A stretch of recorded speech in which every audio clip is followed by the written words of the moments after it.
നമസ്കാരം, എല്ലാവർക്കും സതേൺ മെനുവിലേക്ക് സ്വാഗതം. ഞാൻ നീതു.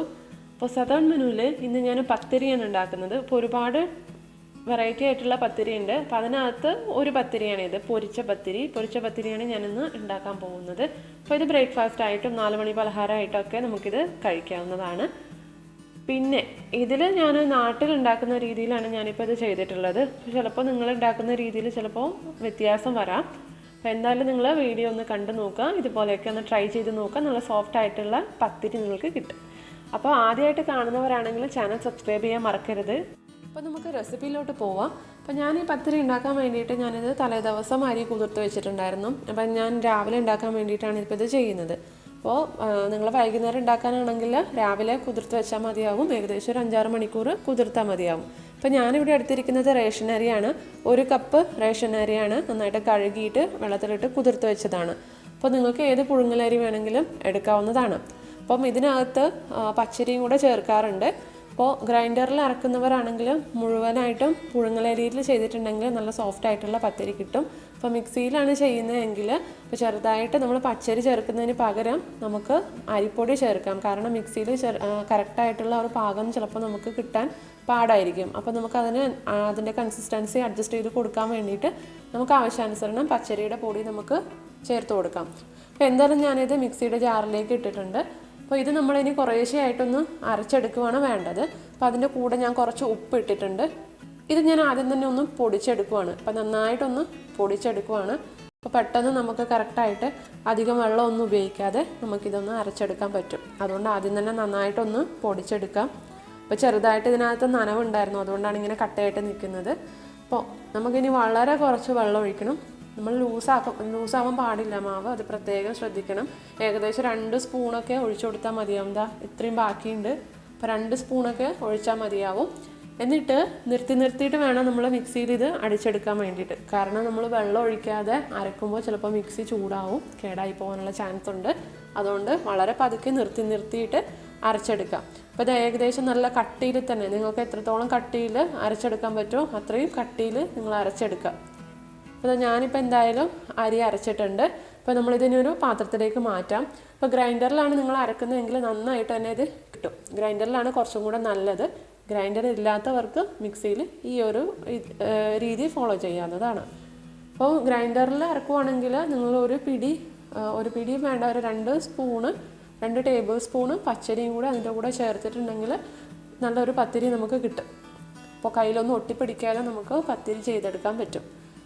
പിന്നെ നമ്മൾ ഇതിൻ്റെ കൂടെ നമുക്ക് ചെറിയുള്ളിയും തേങ്ങയൊക്കെ ഒന്ന് അരച്ചെടുക്കണം. അതിന് വേണ്ടിയിട്ട് ഞാൻ ഒരു ജാറിലേക്ക് 2 പിടി തേങ്ങ ചിരകിയത് എടുത്തിട്ടുണ്ട്.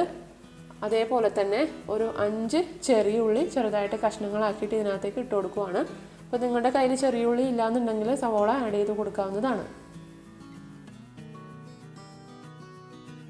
ഇനി ഇതിൻ്റെ കൂടെ തന്നെ നമ്മൾ പെരുംജീരകം ചേർത്ത് കൊടുക്കണം. ഒന്നുകിൽ നിങ്ങൾക്ക് പെരുംജീരകം ചേർത്ത് കൊടുക്കാം, അല്ലാന്നുണ്ടെങ്കിൽ ചെറിയ ജീരകം ചേർത്ത് കൊടുക്കാം. അത് നിങ്ങളുടെ ഇഷ്ടം പോലെ, നിങ്ങൾക്ക് ഏതാണോ ടേസ്റ്റ് തോന്നുന്നത് അത് ചേർത്ത് കൊടുക്കാവുന്നതാണ്. അപ്പോൾ എന്തായാലും ഞാനിവിടെ ഒരു 1/2 ടീസ്പൂൺ പെരുംജീരകം ആഡ് ചെയ്ത് കൊടുത്തിട്ടുണ്ട്. ഇനി നമ്മളിത് വെള്ളം ഒഴിക്കാതെ നമ്മളൊന്ന് ജസ്റ്റ് ഒന്ന് കറക്കിയെടുക്കണം. ഒരുപാടൊന്നും അരഞ്ഞൊന്നും കിട്ടേണ്ട ആവശ്യമില്ല, ജസ്റ്റ് ഒന്ന് കറക്കിയെടുക്കുക. അപ്പോൾ നിങ്ങൾ ഗ്രൈൻഡറിലാണ് ചെയ്യുന്നതെങ്കിൽ പെരുംജീരകം ലാസ്റ്റ് ഒന്ന് ചേർത്ത് കൊടുത്താൽ മതിയാവും. ഒരുപാടൊന്നും അരഞ്ഞു പോകേണ്ട ആവശ്യമില്ല പെരുംജീരകം. അപ്പോൾ അവിടെ ആയിട്ട് കിടക്കുന്നതാണ് അതിൻ്റെ ഒരു ടേസ്റ്റ്. അപ്പോൾ ഞാനിതാ 2 കൂടെ, അതായത് തേങ്ങയും ചെറിയുള്ളിയും പെരുംജീരകവും കൂടെ ജസ്റ്റ് ഒന്ന് ക്രഷ് ചെയ്തത് അരച്ചതിൻ്റെ കൂടെ ഞാൻ ഇട്ട് കൊടുക്കുവാണ്. ഇനി നമ്മൾ കൈ വെച്ചിട്ട് നന്നായിട്ടൊന്ന് കുഴച്ച് കൊടുക്കുക.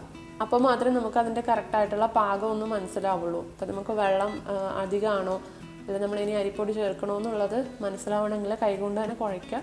കൈകൊണ്ടൊന്ന് കുഴച്ചെടുക്കുക. എനിക്കിപ്പോൾ ഇതിനകത്ത് ചെറുതായിട്ട് കയ്യിൽ ഒട്ടിപ്പിടിക്കുന്നുണ്ട്.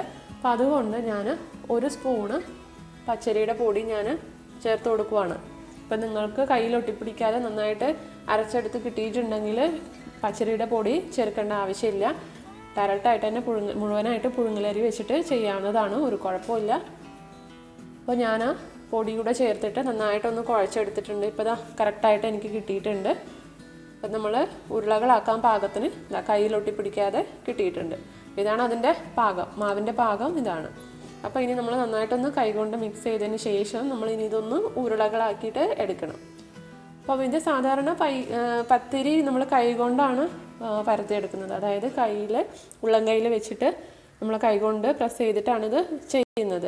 അപ്പം ഇങ്ങനെ ചെയ്യാൻ പറ്റാത്തവർക്ക് നമ്മൾ എന്താ ചെയ്യേണ്ടതെന്ന് വെച്ചാൽ എന്തെങ്കിലും ഒരു കോട്ടൺ തുണി ഉണ്ടെങ്കിൽ തുണിയുടെ അകത്ത് ഉരുള വെച്ചിട്ട് ജസ്റ്റ് ഒരു പ്ലേറ്റ്, ചെറിയൊരു പ്ലേറ്റ് വെച്ച് ജസ്റ്റ് ഒന്ന് പ്രസ് ചെയ്ത് കൊടുത്താൽ മതിയാവും. അപ്പം നല്ല റൗണ്ടായിട്ട് തന്നെ നിങ്ങൾക്ക് കിട്ടും.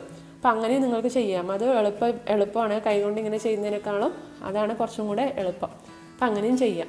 അപ്പോൾ നമുക്ക് എന്തായാലും എണ്ണ ചൂടാക്കാൻ വെക്കാം. സൈഡിൽ ഞാൻ ഇത് പൊരിക്കാൻ ആവശ്യത്തിന് എണ്ണ ചൂടാക്കാൻ വെച്ചിട്ടുണ്ട്.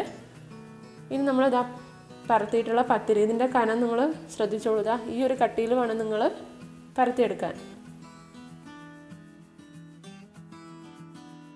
അപ്പോൾ അത് നോക്കിക്കേ, പത്തിരി നന്നായിട്ട് പൊങ്ങി വരുന്നുണ്ട്.